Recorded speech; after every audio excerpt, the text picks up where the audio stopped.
Tai paprastai šiandieną pradėk paprastai. Trumpai apie mane.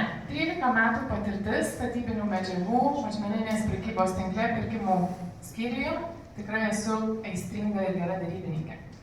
11 metų gilinuosi į lyderystės paslaptis. 4 metus organizavau konferencijas ir vidinius renginius bei išorinius renginius organizacijose ir įmonėse.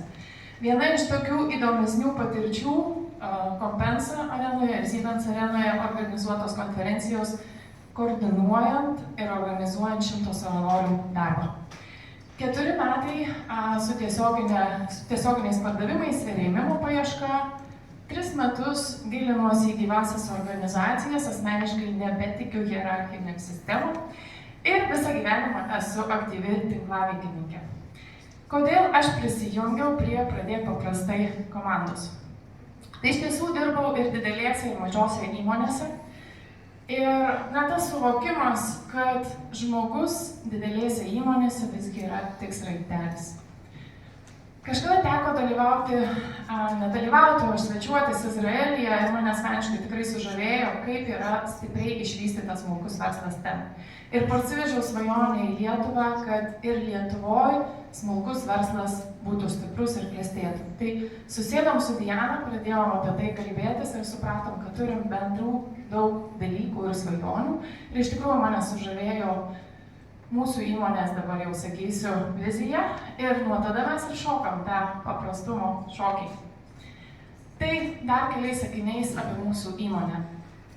Mūsų vizija finansiškai raštingas smulkus verslas Lietuvoje. Metodika ir įrankiai, kuriais mes remiamės, tai yra ilgalaikė patirtis, konsultuojant smulkųjį verslą.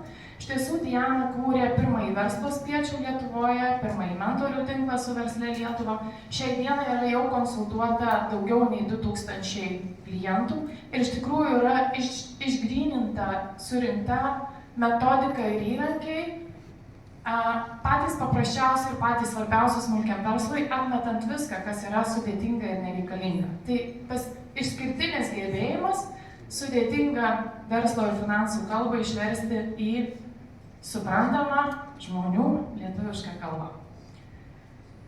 Kada labiausiai reikia gilintis į finansinių kalbą versle? Tai visų pirma, kai jau ateina klausimas, kad pelningumą matom buhalteriniuose dokumentuose, bet sąskaitoj pinigų nėra.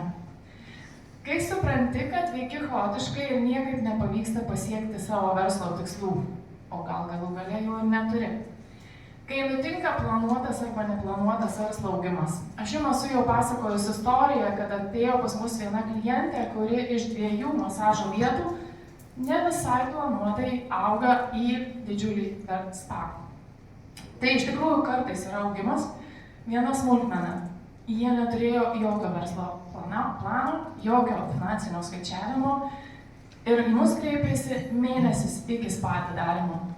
Niekam nenorėčiau palinkėti to streso, kuriame jinai vis dar šiandieną gyvena. Verta gilintis ir tada, kai kyla klausimas, ar galiu sau leisti naują darbuotoją samdyti, ar galiu leisti sau įsigyti kitas patalpas didesnės, ar galiu investuoti į naują įrangą. Tiesiog, kai norite apsiskaičiuoti, kada ta investicija jums atsipirks. Kaip planuojama kreiptis dėl finansavimo?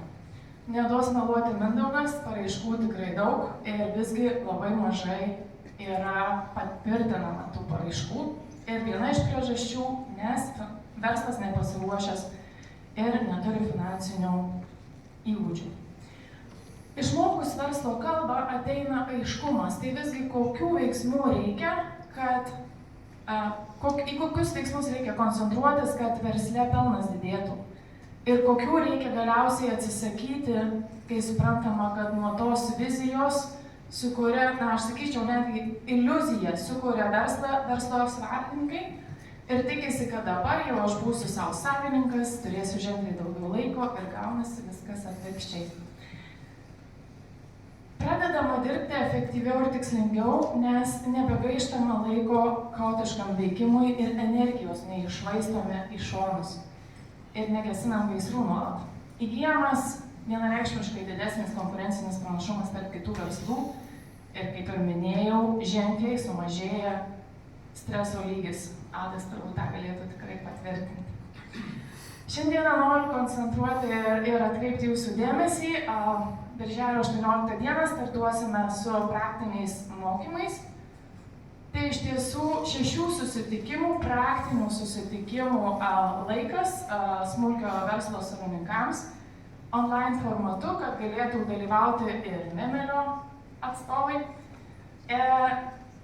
Labai noriu akcentuoti, tai praktiniai mokymai, 30% teorijos, 70% praktikos, susipažinsite ir išsinešite praktinius įrankius savo finansams skaičiuoti versle.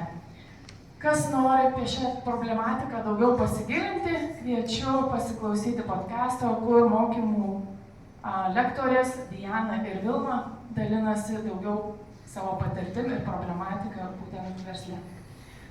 Tai gražinu skaidrę šią ir aš baigiau.